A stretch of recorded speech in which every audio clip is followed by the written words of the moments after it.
Hello everyone, welcome to biology achievers. My name is Simi Singh. So बच्चों, आज का जो शॉर्ट वीडियो है उसमें हम एक लिविंग ऑर्गेनिज्म के जो कैरेक्टरिस्टिक्स होते हैं उसमें से भी जो फर्स्ट कैरेक्टरिस्टिक है ग्रोथ, उसके बारे में समझेंगे। तो ग्रोथ जो है वो एक ट्विन कैरेक्टरिस्टिक है। कैसे है? सबसे पहले तो ये होता है इंक्रीज होता है इन मास। कैसे? जैसे कि आपके माउंटेन्स हैं, ठीक है। माउंटेन्स क्या है, जब स्नोफॉल होती है तो माउंटेन पर स्नोफॉल में स्नो जो है वो जम जाती है, उसका डिपोजिशन हो जाता है, ठीक है। तो उसकी वजह से माउंटेन का जो मास है, जो सरफेस एरिया है, वो क्या हो जाता है, बढ़ जाता है। दूसरा इसका ट्विन कैरेक्टरिस्टिक ये है increase in number of individuals. जैसे कि एक एग्जांपल से समझते हैं, एक यूनिसेल्युलर बैक्टीरिया की सेल है।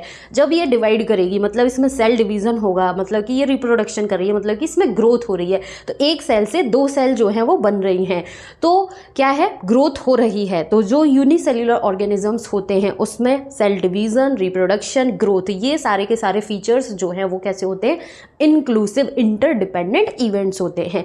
वहीं दूसरी तरफ अगर हम मल्टीसेल्युलर ऑर्गेनिजम्स की बात करें तो मल्टीसेल्युलर ऑर्गेनिजम्स में भी ग्रोथ जो है वो सेल डिवीजन के थ्रू होती है, ठीक है। मल्टीसेल्युलर ऑर्गेनिजम्स में जो सेल डिवीजन है, जो रिप्रोडक्शन है, जो ग्रोथ है, ये सारे इवेंट्स जो हैं वो म्यूचुअली एक्सक्लूसिव इवेंट्स होते हैं, ठीक है। वहीं अगर यदि मल्टीसेल्युलर प्लांट्स में हम बात करें, प्लांट के केस में, तो प्लांट्स में जो ग्रोथ है वो एक कॉन्टिन्यूसली होती रहती है। लेकिन अगर एनिमल्स की बात करी जाए तो एनिमल्स में ग्रोथ जो है वो एक सर्टेन एज तक होती है, उसके बाद कोई ग्रोथ नहीं देखने को मिलती है। सो ये था ग्रोथ का कॉन्सेप्ट। अब आपने देखा कि ग्रोथ जो है वो लिविंग में भी हो रही है, नॉन लिविंग में भी हो रही है, ठीक है। एक्सेप्शन देखने को मिल रहा है, मतलब कि ग्रोथ जो है वो एक नॉन डिफाइनिंग फीचर है। सो आई होप ग्रोथ का कॉन्सेप्ट आपका समझ में आया होगा। Thank you so much for watching.